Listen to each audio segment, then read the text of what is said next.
It's time to begin with our first power panel discussion on best practices in workshop productivity and profitability.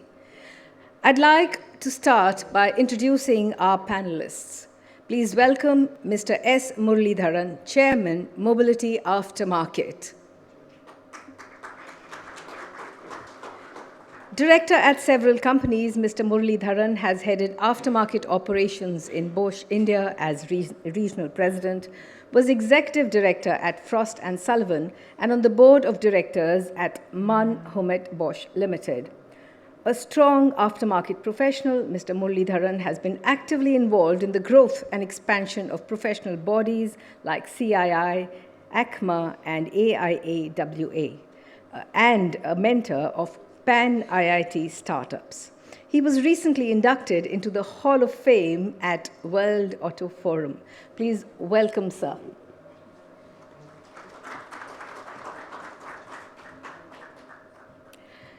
Please also welcome Mr. Pankaj Narula, former ED, Maruti Suzuki. A graduate in physics from Delhi University and an engineering graduate from King's College University of London, Mr. Narula has been associated with reputed organizations like British Aircraft Corporation, Schlumberger, Thorn EMI, British Leyland, Austin Morris Limited, and Maruti Suzuki India. Chairman, Service Head Group Committee of SIAM and Institute Management Committee IMC, ITI Puza. His vision of creating devoted customers resulted in MSIL being awarded the prestigious J.D. Power Award for Best in Customer Satisfaction 17 times in a row, 10 times under the stewardship of Mr. Narula. Welcome, sir. Round of applause, ladies and gentlemen. I'd also like to invite Mr. Chinmaya Hardas, Regional Sales Director for Asia, Syncron.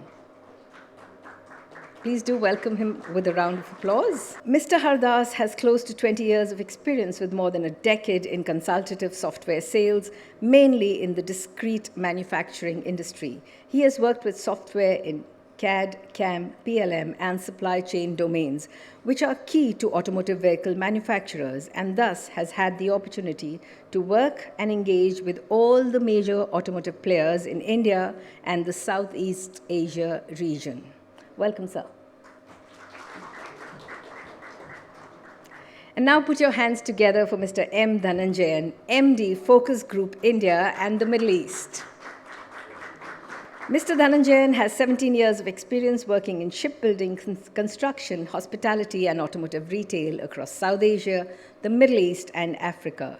He has core expertise in training and coaching, teaching process and product, as well as in new product development.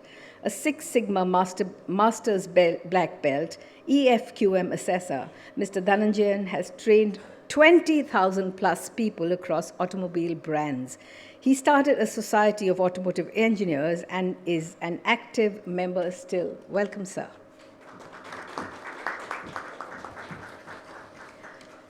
And now to invite, I think, our only lady participant so far, Ms. Garima Misra, MD, Group Landmark.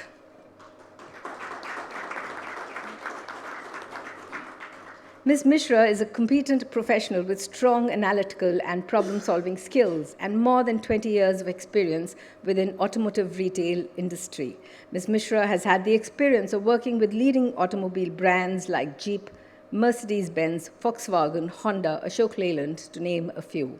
An entertainment enthusiast, she is actively involved in encouraging upcoming amateur filmmakers and providing them with platforms like Shot 7, with the aim to recognize hidden potential. She also owns an advertising company and is partner in a leading Indian entertainment portal. Welcome, ma'am.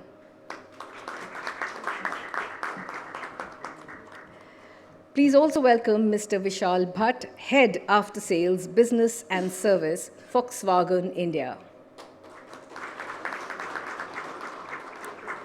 Mr. Vishal Bhat is heading corporate fleet sales and Das Welt Auto, pre-owned cars division for Volkswagen passenger cars India. With an experience of over 17 years in automobiles in the field of dealer development, customer relations, after sales, and sales, Mr. Bhat has worked with Hero Honda, Maruti Suzuki in the past and has been associated with Volkswagen passenger cars for the last 10 years. Welcome, sir. I would also like to invite Mr. Kalpit Shishodia, Director, Customer Service, Volvo Car India. An automotive after-sales professional with 25 plus years of industry experience in luxury cars, Volvo and Lexus, premium cars, Toyota and Mahindra, Mr. Shishodia has contributed to various after-sales functions including strategy planning, business development, dealer operations, Kaizen, service marketing, parts management, technical and warranty, etc. He has worked across all regions of India, Northwest, South and East. He was also associated with Lexus after-sales operations in India. Welcome, sir. I would now like to hand over the mic to Mr. Muralidharan, who is chair and moderator for this panel.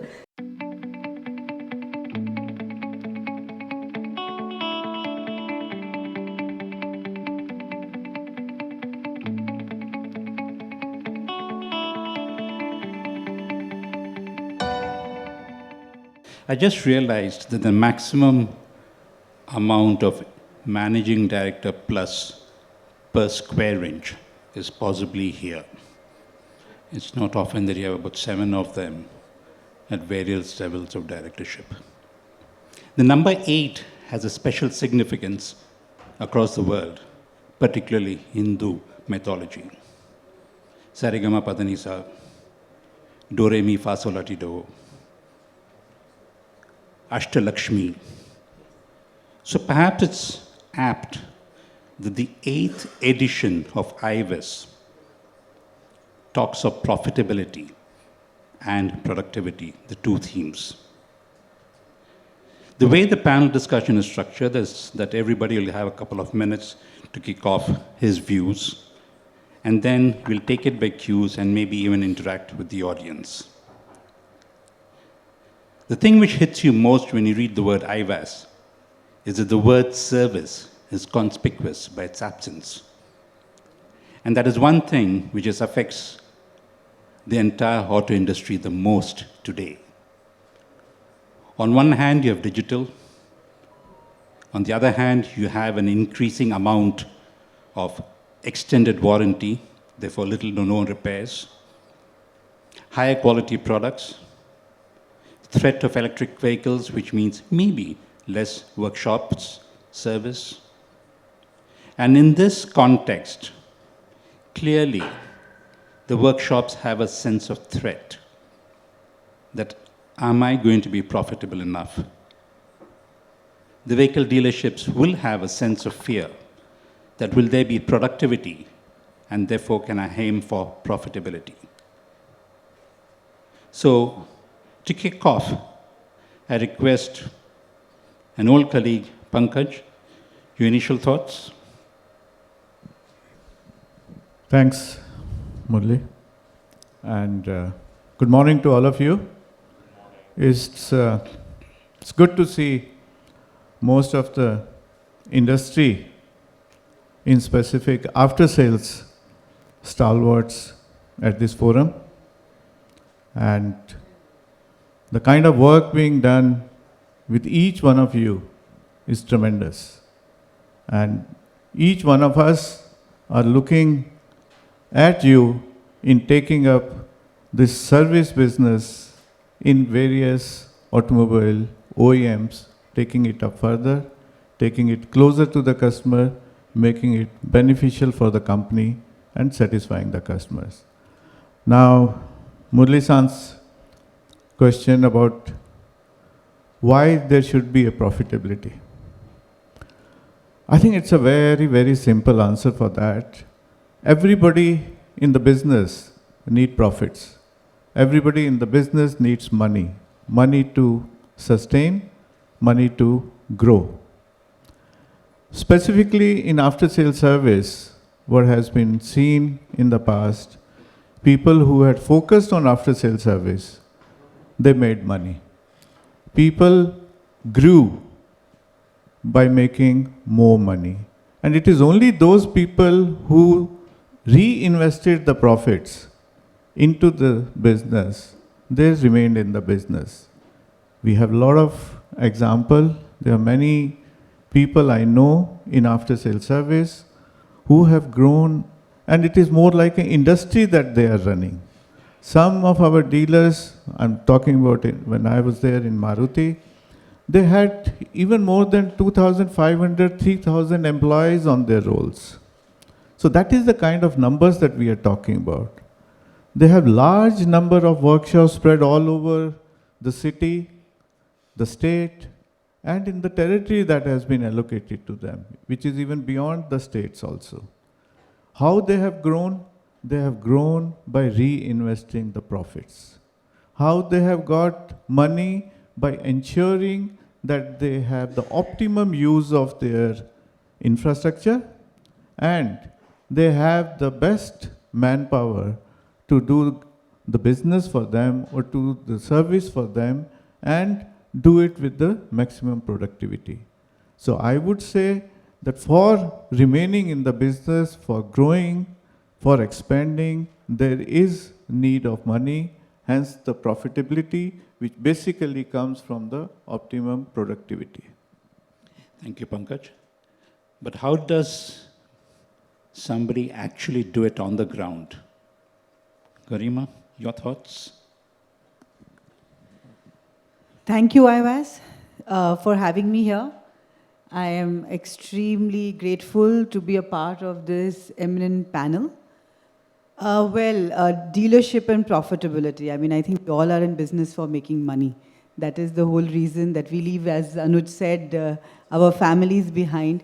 If that is not there, then what's the point? After sales, service is actually the inelastic part of the business. We all know that sales is very elastic. Any economic situation, any Ukraine-Russia war, everything will affect sales. But after sales is largely inelastic. For any dealership business to be stable, after sales becomes very, very important. Just to give you a quick insight, for us at Group Landmark, our overall revenue contribution by after sales will be close to about 20%, whereas the profit contribution from after sales is close to 60%. That is the kind of importance that after sales has on our business. Our CAGR from after sales is 20%, vis-a-vis sales being only at 12%. So after sales becomes an absolutely critical aspect of business. We, at our dealerships, at our businesses, brands, our target is always to have a service coverage of 1 and above. That is what we work at. That is what we do largely. After sales, as Pankaj sir correctly said, that any business, if you have to be profitable, you have to focus on after sales. If you have to maintain continuity in dealership business. Thank you, Garima. 20% gives 60%. But what if the vehicles themselves start not there? A Ford, a Volkswagen, a Skoda. Some thoughts, Vishal? So, good morning, everyone. I think rightly said, after sales becomes the backbone for the profitability of any dealership, any OEM business also. Even at our level, our focus from the Volkswagen India or Skoda India, I would say, is purely on the after sales, how we approach our customers. Because our philosophy in Volkswagen is that after sales is not after sales, it is actually pre-sales. Because sales happen once from the showroom, but the customer across the life cycle in your workshop visits 4 times, 5 times, 6 times, and how you are delivering the services, how you are handling that customer across the journey of that life cycle basically decides the next purchase cycle for that customer.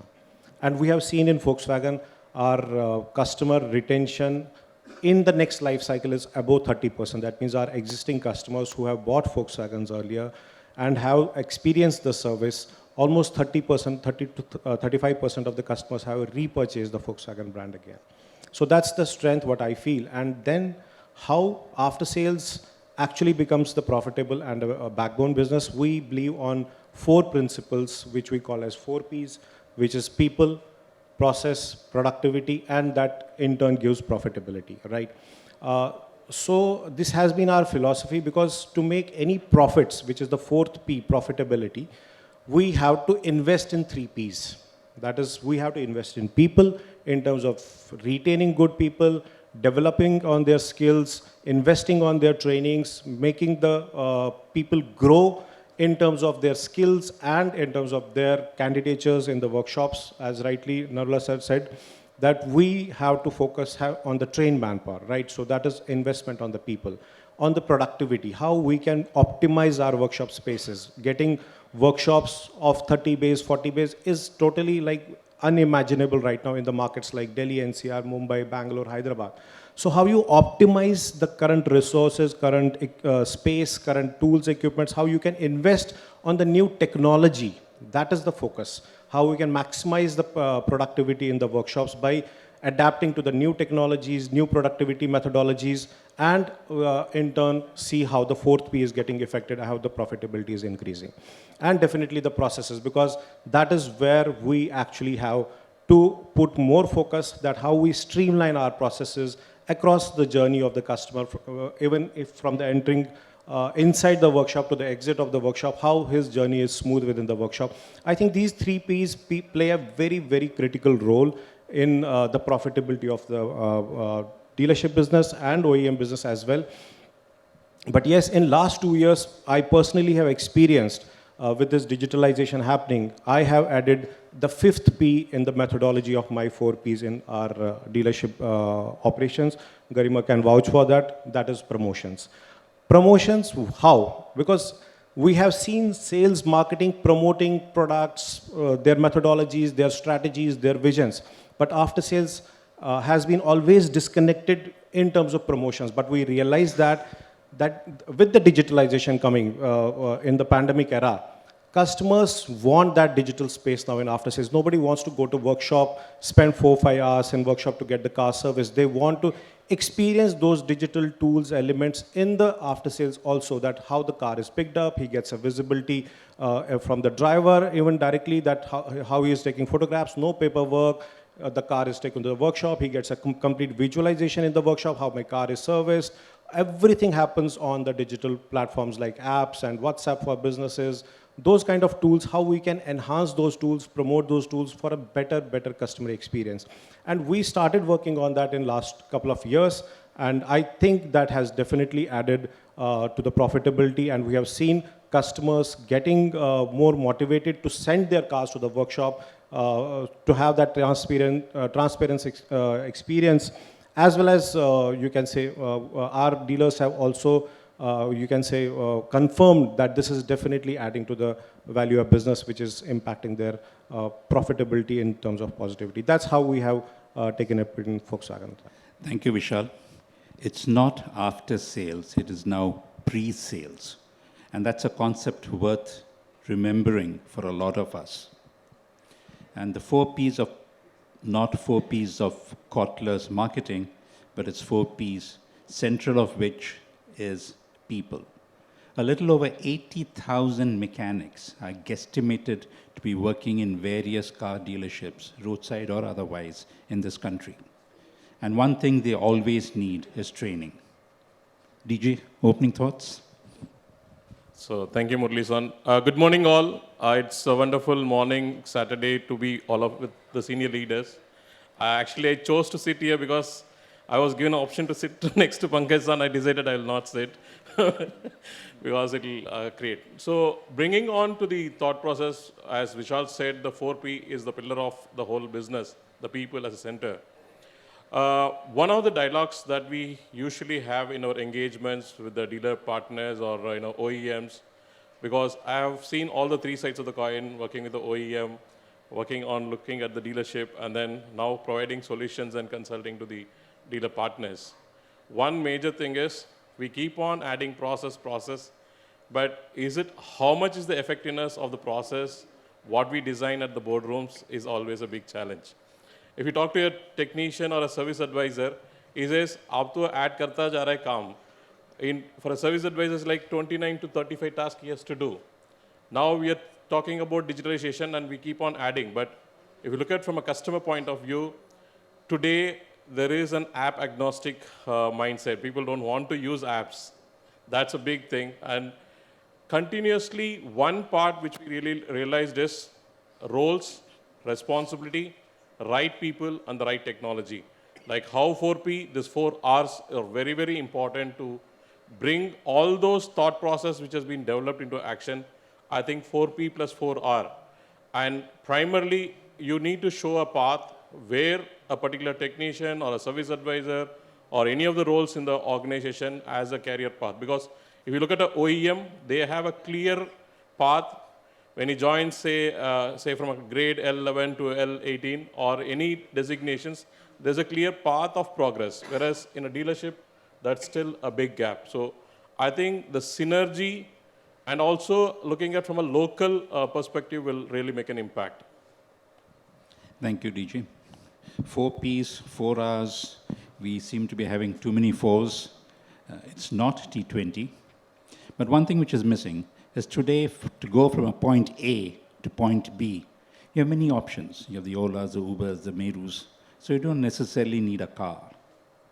But the car is needed when he wants to listen to music, when he wants a GPS, when he wants additional air conditioning, when he wants insurance, when he wants the services. So today, car is the service. It's a conceptual change. Car is the service due to which to earn profits in the value chain is a possibility. Your thoughts? Thank you, sir. I think when you're sitting in a panel and when you come towards the last part of the question, most of the points are already covered by many of the other members, but I'll still try to attempt it. See, I think the panel here has very clearly laid focus on how important is the role of people, what is the role of process, productivity. I think many things are very clearly covered here. But also we need to understand that the bigger objective for which we are discussing this, having this discussion is about how to improve the overall profitability. All these parameters, whatever has been said so far, are really, really very important and they need to be focused in order to deliver the productivity or in order to deliver the profitability. But one very important thing is in the complete business cycle or complete the chain of business or cycle of the business, are we taking care of all the business aspects which are possible from this particular experience per se? If I would say more specifically, see, customer, we are talking about retaining the customer, and customer, once they come to us, we give good experience to them, we will get a good business out of them. But then, whether the customer is reconnecting us with us, as sir has said, car is a service. Various services can be offered by the car, and whether the customer is reconnecting with the particular workshop for any kind of possibility, be it, you can say, it can be like typically as a automotive workshops, we focus that whether the customer is getting all the tires also coming, requirement coming to our dealership for getting the tire requirement serviced, batteries, body shop jobs, it can be insurance jobs, it can be even to the extent the seasonal requirement of the customer, because customer would be using the car in winter, he will be using the car or bike during the rainy season. So are they giving all the opportunities to us to come to the respective workshop?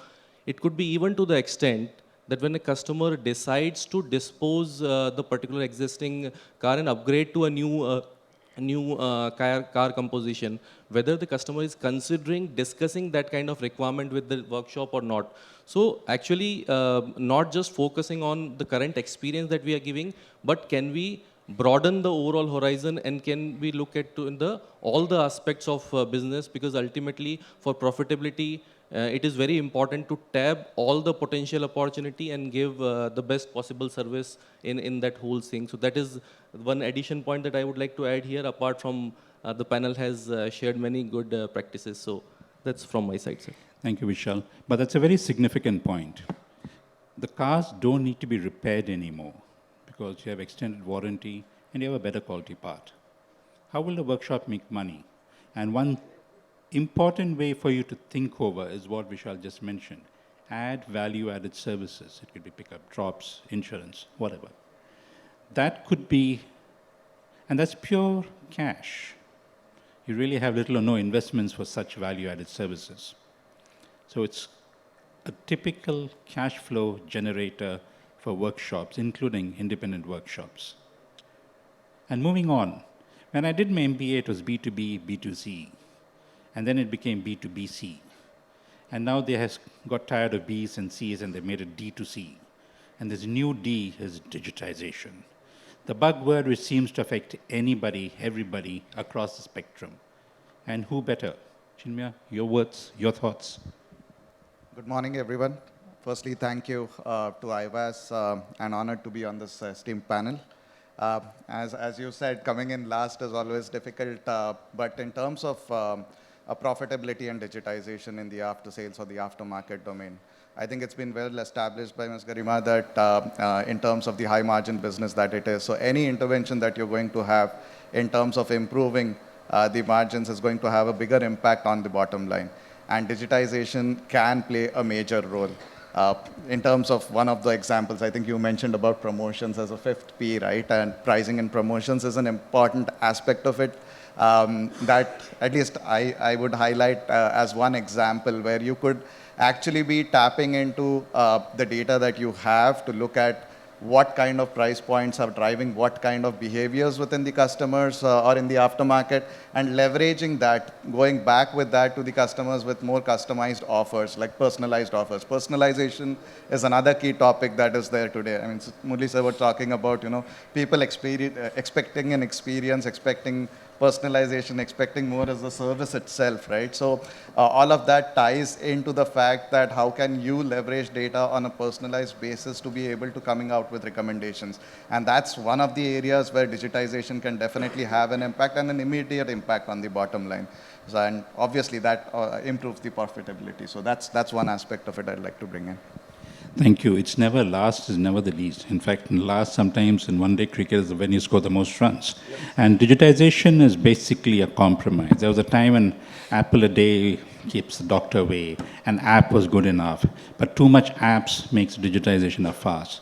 But the key point of after sales is it has been very, very consistently a profit giver, and therefore it affects. It is a profit giver and a wage earner for a few 100,000 people in this country, if we include the chotus who are there in the two-wheeler workshops. It affects the entire value chain. But to be a consistent, sheer consistency in performance, I mean, we feel proud that Rafael Nadal wins so many Grand Slams. But you have somebody here who has won a JD Power rating 10 times, 17 times. So maybe you can share some experiences how to achieve this level of consistency at the highest level possible. I totally agree with what has been said about the digitization. But I also feel that one of the most important source of customer satisfaction, or I think it's a customer delight now that we should be talking about in after-sales service business, is the people who are working in the workshop. It's the people who are really in contact with the customers. It's the people who are really diagnosing the problem with the vehicles. It's the people who are repairing them. It's the people who are delivering. It's the people who are receiving the customers. It's the people in the workshop, people in the after-sales service business who are really, I think, becoming or have become already the most important reason for the profitability or for the growth of after-sales service business. I strongly feel that it's the people who need to be made partners in the after-sale service business. It's the people who need to be taken taken as per their requirement of the business. We should be taking their feedback on what actually needs to be done. Regularly, there has to be a contact with even the technicians who are working, contact with the service advisors or supervisors, because they are the one who are dealing with the customer or customer vehicles. What can be done better? How can we do more business, less mistakes, have more productivity? How can that be done? If we take the feedback from our technicians, if they take the feedback of our supervisors and service advisors, I think that is what is really going to help us, and that has already shown results. Many of our network partners, they have realized the importance of people who are working for them and using them as their growth engine. We need to also ensure that they become a part of the incremental profitability which after-sales service business gives.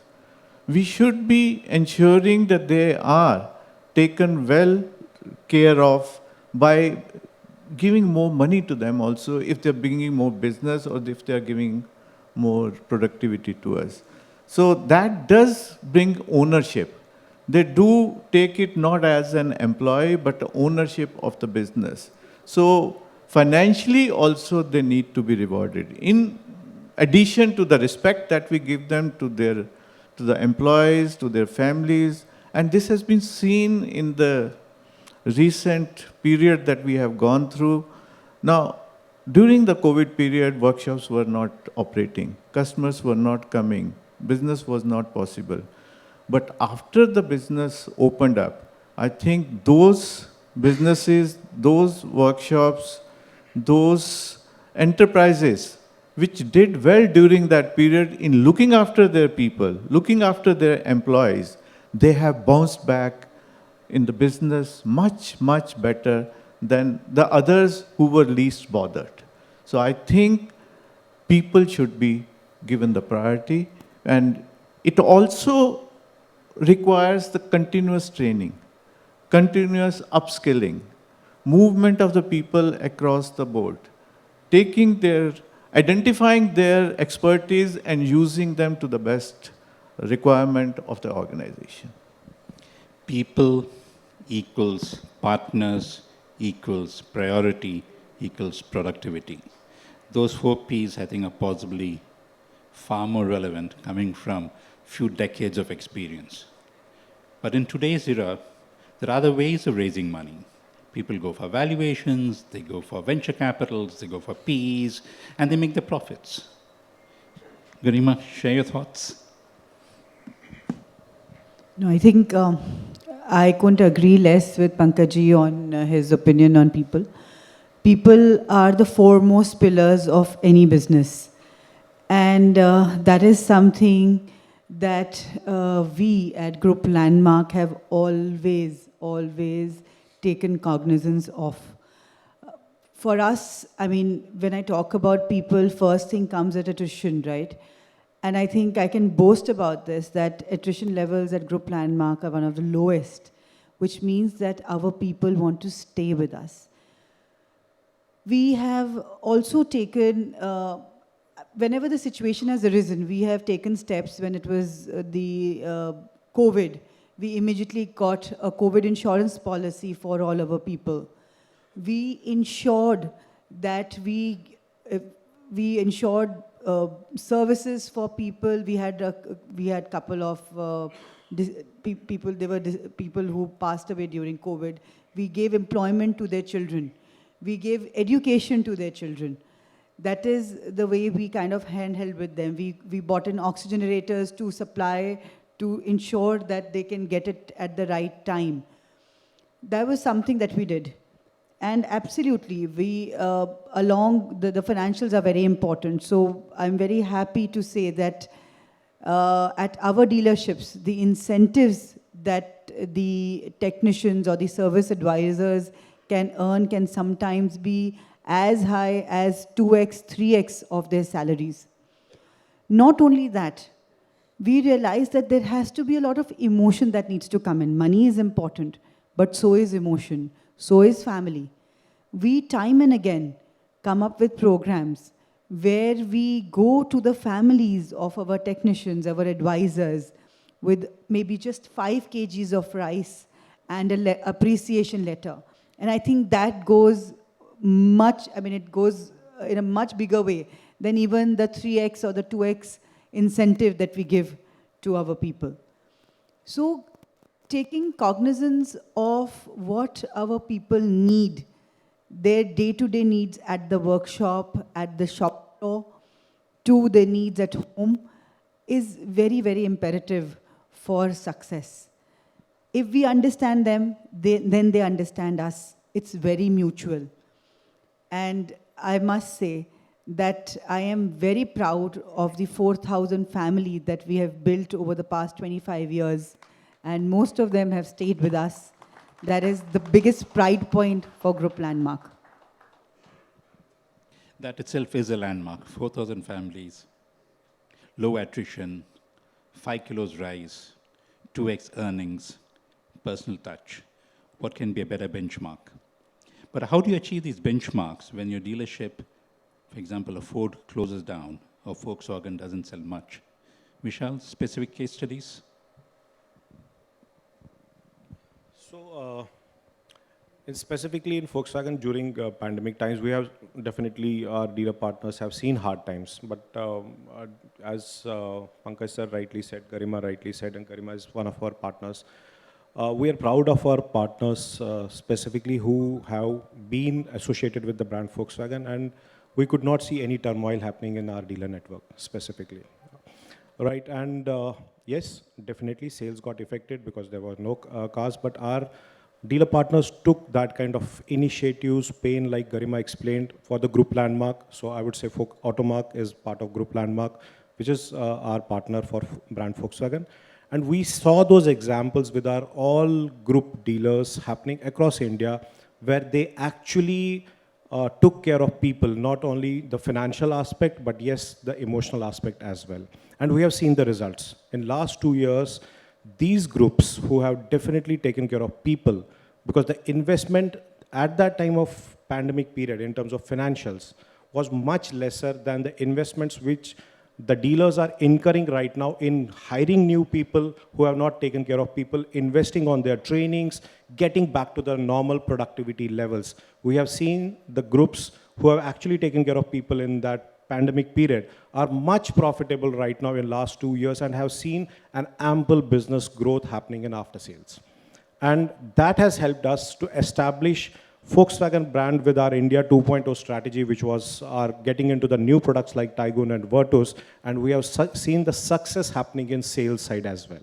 So we have seen our sales in 2022 doubling compared to 2020 and 2021. So we have doubled our sales this year, and that's all because of the people, the dealer partners who have taken care of the people during that pandemic time. They invested that time emotionally and financially with the people working in the dealerships. But yes, the results were definitely fruitful.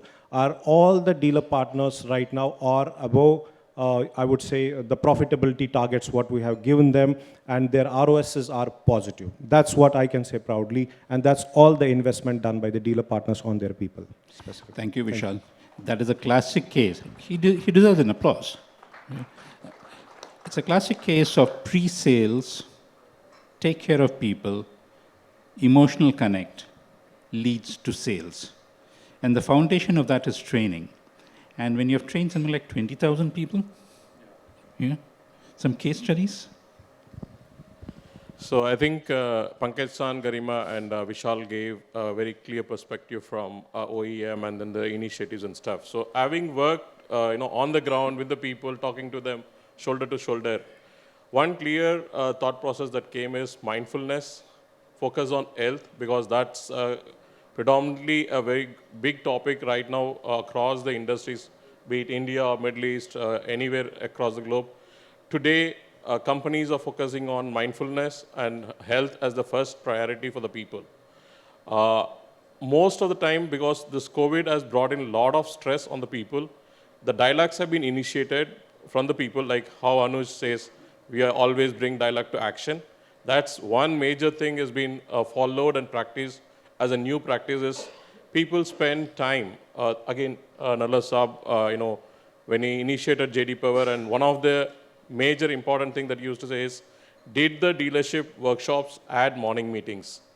And then one step ahead, we went, did sales and after sales had a meeting once in a week? So that kind of collaboration is what is really making a big impact, Murli-san. While we say, taste goes in a few hours, what you hear goes in 24 hours, what you, whatever you have done, it is always what you read, maybe in a week it's gone, but how you make the people feel, that's a big, thought process that is being going on. It's not only the customer. If you make your employees feel better, they will automatically make your customer feel better. Because the guy comes to the office, he comes late maybe for some other reasons, and the workshop manager or the team leader or the CEO starts firing him. Then he goes and opens the job card or, attends the sales thing. Everything that what he got is being transferred to the customer. So one of the major thing right now is being looked at process. Can we optimize the process? Is it really needed? So basically lean methods, what is being used in lean manufacturing is also brought into service. I still remember doing time study way back in 2004, 2005 on a body shop and mechanical process and things, where we always looked at, can we optimize the process? Can we reduce the time? Can we give the parts to the bay? So those kind of operational excellence methods are also being looked at. So one major thing to finalize is, talk to your team. That will give you the best of the best process in the world. Wonderful thoughts. You do need process. You can't wish away the 5S, the operational excellence. And as vehicles move towards Industry 3.0, 4.0, process orientation is a must. But if you have people, the process becomes simpler. And today, the people's training is not just process, but it's also soft skills, which is what TJ has tried to explain so well.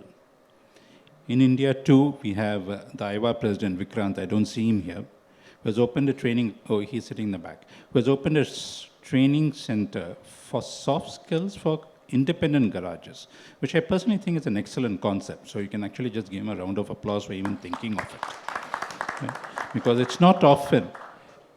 We always feel, of course, rightly, that the Bosch, Lucas, Maruti vehicle dealerships are good, front office people trained, and we always say, "Arey, wo Chotu hai, wo Ramu hai, wo kar nahi payega," because he doesn't have it in him. So the development of soft skills across the ecosystem, particularly at independent garages, is an area of opportunity, even if you're a training institute or otherwise.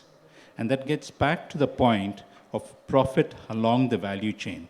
While the gentlemen over here were explaining about how, during the pandemic, how everybody has taken care of the people, and also you talked about some of the technology thing. I think this is very, very important, because this pandemic was the time when almost for those 51 days, almost everybody was at home and nobody was allowed to go out. And that was also a time for which has created some kind of opportunity, wherein many of the OEMs, many of the dealer principals, many of it has become a family. The team in which they were working, that has become a family, and they have basically tried to use that time to upskill them. And a lot of platforms at that particular point of time have really groomed up, and that was the time when all the refresher of all the carryover things also happened. And I would say on that matter that I know a lot of dealers wherein they have done a lot of refresher of not only on the emotional part, but in terms of professional things also. They have refreshed the understanding of the various value chain items also to the staff, and that was the time when the product trainings, even some of the tools which has got developed, which has even from technical training point of view, many things, many new initiatives have been taken at that point of time. And that is something which has helped dealership and the operational workshop staff to upgrade their skills and upgrade their knowledge. And also that has given us a platform, because before pandemic, it was more of many of the physical meetings, physical trainings, physical visits seemed to be very, very essential in order to do some activity at the Gamba. But post-COVID, I think this digital platform which has been created has given us an opportunity to do activity on virtual basis, and many critical activities where the physical visit is required, only those essentials we can prioritize. Rest all, many of the things can be done virtually. So that particular time has given us an opportunity to improve the skill in terms of the operations, in terms of knowledge about the value chain, and also it has given the platform to collect feedback from the Gamba staff, to understand their challenges and then work around those challenges, because ultimately it's the people who are delivering the job at Gamba, and understanding their challenges and sorting out their challenges is becoming even more important. And then once you do that, you get a good buy-in from them, and ultimately that helps in terms of good productivity and good profits. So that's my take on this. Thank you. I'll soon be coming to the audience for the observations and comments. He has made so many good points: technology, feedback, close the loop, utilization of time. Time is not just because of COVID. It can also be holidays. It can be a Diwali holidays, pre-Diwali holidays. There's so much time where you can use. But the one important thing in the whole landscape today is technology. You can't wish it away. There are very few points of time in Indian economy that you have 3 generations of vehicles on Indian road, from BS2 to BS4 to a BS6. You have safety norms. You have electric vehicles coming in. You have the new generation of diagnostics coming in.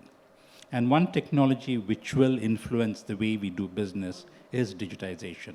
Whether I use a simple scanner to make a payment, or I reach out, the word virtual came automatically. We'll have virtual meetings. Concrete examples?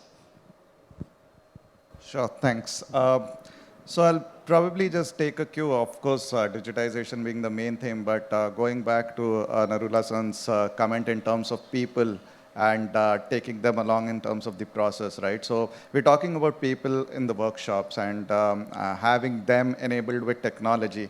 It has to be very simple, firstly, to use, right? It is something that they should be comfortable with and be able to kind of utilize to its fullest.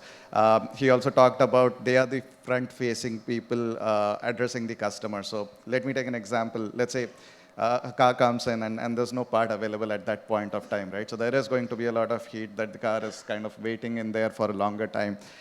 So why does that typically happen? There is technologies in place, yes, but then do they have the sophistication to use that technology, right? Is the other point that we need to understand. They're not going to be statistical experts doing analysis and things like that. It has to be packaged in a very simple way so that the people on the ground can actually utilize it with the right intent and purpose and be able to derive the benefits in terms of improving their own profitability per se, but also improving the customer experience, because that will keep them happy. They don't get into situations that puts them in a spot in a way. So that is one way of looking at it. The other thing I would like to talk about is, we talked about COVID and the attrition. I think you mentioned that what we've retained, we've been a lot more successful investing in retaining, because when you lose people and new people come in, you have to take a lot more effort to make them productive, maybe even taking 6 months or longer for them to be productive in a way. Now again, we're talking about, in some sense, technician enablement in a way, right? While you may not wish the attrition to be high, it is a reality, it will still happen, but you need to be prepared to have the right kind of education, which is a lot more interactive, a lot more 3D based in a way, right? Today, you have everything as models available for you. How can you make that a lot more interactive and assist them to get them on board real quick so that they're able to execute their jobs in a fairly quick manner without a lot of looking around for experts or supervisors in a way as well. So just taking a couple of concrete examples where I think it definitely helps in terms of inventory, technician enablement, and topics around that. And as I again mentioned, it has to be contextualized to the people that we're talking to. It can't be Uh, we can't be looking at the OEMs and saying, hey, you have the sophistication and this is something you should work for. But yeah, we have to go down and understand at the ground level what the workshops need and be tailoring it to that level as well. Excellent point. And I want to emphasize that you can't wish away technology. Technology, when well used, is empowerment to the last person. Digitization is just one step. As we are speaking, we have artificial intelligence down the road. We have metaverse down the road. And all these are already there in several OEMs. So it's just a question of time before it comes into the field. I'll pause for a moment for any audience observations or questions, and then I'll hand over to the entire panel for the closing remarks. Any comments, observations? Yes? Hi, good morning, everyone. Myself, Guru Prasad Shinde, and I'm associated with Volkswagen. I would like to put my thoughts like this. There was an era wherein we all focused about human touch, the personal connect. And now is an era where we are pushing ourselves towards the digitalization and giving more power to customer and all that. So how do we as a panel think, going forward, how would this digitalization put in human touch factor and how it will evolve in future? Thank you. Yes. Yeah, I'll start off with that. So when you talk about a human touch factor or the personalization factor in a way as well, again, human touch, of course, when you are in person, that's where it is best established. I think with online, we've seen that you lose that to a certain extent. And you would still want to maintain that. But before getting to the human touch, there's a lot that goes on in the customer's journey in a way before they actually make a decision. And that journey is where you'll have to still make it very comfortable for the customer, give them the right contextual information or I would say offers in a way or promotions in a way that makes them convinced that, hey, this is something right and now I want to go ahead and kind of have that connect going. So I would say it still is something that you can't wish away. We do understand that has to be there. It's not like everything has to be online and you never get to meet a person or connect with that. I don't think that's going to happen fully. But how can that play in enabling that human touch? Because if you have the right processes in place, that would enable someone to come and talk to you rather than kind of the other way around. I'll put it, if that process is not rightly said, hey, I don't even want to go, discuss with these kind of people where I don't find any information. So that's how I would rather put it as well. I'll add something on it. So 2018 is where we brought personalized video communication in the market way ahead when live streaming and other things were brought in. To add on to the feel factor is how much you educate your customers through these digital tools can also bring them closer because the competition is so much. And we think the customer knows because they browse through YouTube or any other of your websites. We think we make very beautiful contents, campaigns, and send it across. But unless it is personalized, communicated to a person, the message is not drilled down. So to get you that personal connect, you have to put some digital tools which will make them more transparent, trust building. And this is a technology which started in 2008. We brought this technology after 12 years. So that's the way we need to little bit look from a customer centricity point of view. Today, for example, SpareCare, Tarun is here. He has already built that, online platform and other things. So now parts availability on online. So those are all the enabling technology factors that will make the difference. Yeah, I'll just add a small point here. I think the digitalization and personal connect both will go in tandem because please understand that customer may have some requirement at odd hours, maybe say late night, there is some thought in customer's mind and he want the car to be appointed for service. That time, the customer may not be able to connect directly even if they wish, because that may not be the right time for the call dealership staff to attend the call. But there, the digitalization would help. But as Sir has said, the digitalization and personalization both will go in tandem, and it will get its own balance over a period of time because some of the customers may not be interested to be connected by anyone other than digital media. At the same time, there will be few customers who would be more keen to connect on personal level, so it will find its own balance in the time. But we need to be ready with both the options or maybe more than these options also as per the customer requirements. That's the take I would like to say. Thank you. Any other observations? Yes, right in the back. Yeah, first of all, good morning, everyone. And my question is that we all are talking about the people, the profitability part, the selling part. How can we improve in the coming year that we know that a lot of layoff is going on in the well-known market? How can we improve all the manpower activities? How can we grow these people in the productivity area to improve the structure of the market? So, on the layoff and other things, it's again, business, as Garima will clearly say, money matters. Money comes to the business, so we can apply more. If you look at during the COVID times, people have opted for a lot of online learnings and sessions. Today is an era of learning new skills. If you look at the earlier model is people come to the dealerships and then buy cars. Today, you can book online and vehicle is delivered at your doorsteps. Now, sales consultants will become delivery consultants. They're not going to be any more, coming to the brick and mortar things. This will eventually evolve. It will not completely go away, but, you need to upgrade your skills. That is the only way you invest and you can sustain your jobs. Think it over. The people who repaired carburetors, now there are no carburetors. They upskill themselves. And to do that, you'd like to say something, Garima? So you're talking about layoffs. I mean, I don't know where layoffs are happening. We are continuously hiring. We always need more people than we have. So that I don't know. But yes, I will still add to what is just said, that upskilling is going to be very, very critical. People will have to learn to pivot very fast. They will have to change to the changing need of the environment. As long as they're ready to do that, I really don't see a challenge in growth. I don't see a challenge in securing your job. I don't see that at all. Businesses will grow. India is growing. The GDP of India is now better than most of the countries. I am seeing this as a very positive world going forward, honestly. And all we need is the right attitude, the right skill set. If we don't have the right skill set, then the attitude of saying, I will obtain that. And once you're ready to do that, I don't see a challenge at all. Honestly. What that's wonderful not a problem. words, right? I don't see a challenge at all. Those should be the golden words.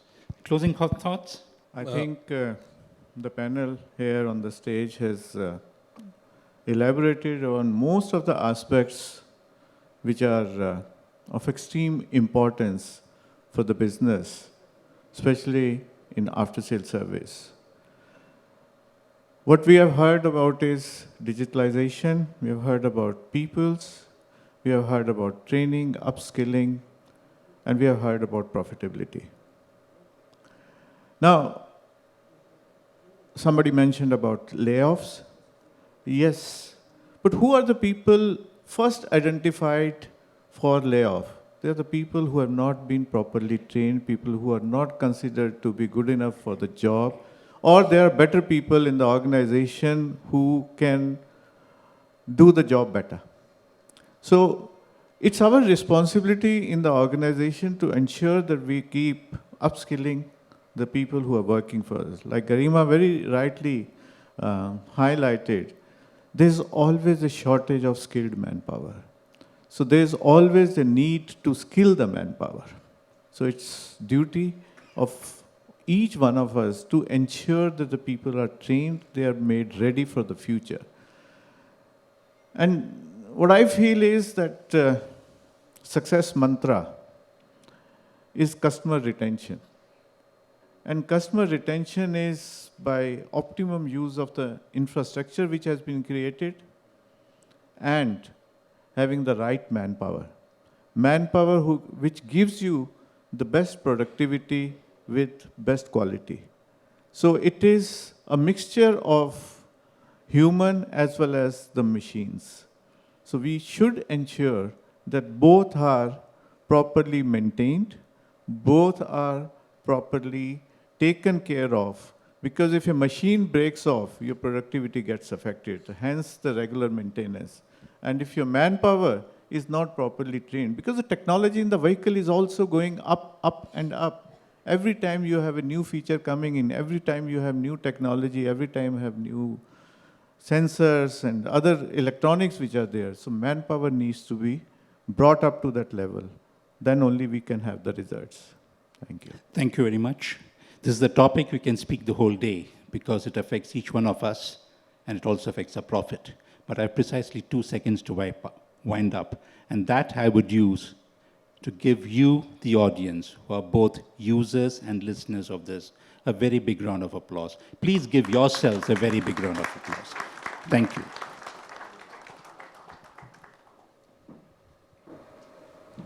Thank you, gentlemen, ma'am. To felicitate our panelists, I would like to invite reps from iTriangle, Nippon Paint, or iCat. Please do come onto the stage. So here's a small token of appreciation for your presence and participation here today.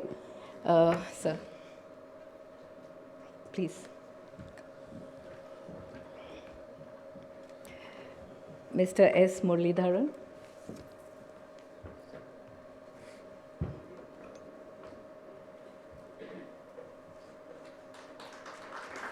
Round of applause. That was an interesting discussion, of course. Thank you. Mr. Pankaj Narula.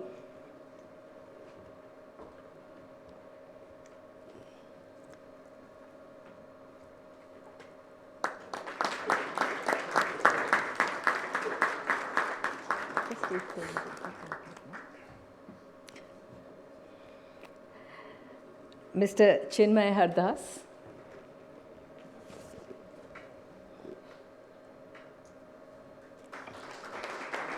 Little more enthusiasm, ladies and gentlemen. Mr. M. Dhananjayan.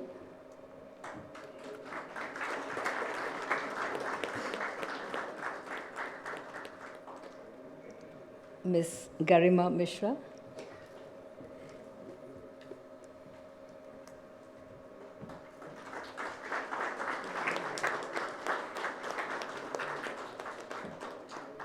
Mr. Vishal Bhat.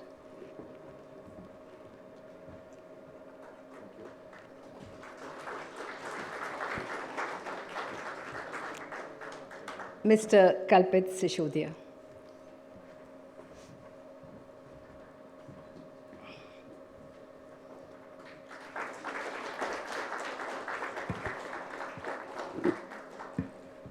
Thank you, ma'am. Thank you, gentlemen. And I think there's a mandatory picture we need with all of you with your certificates.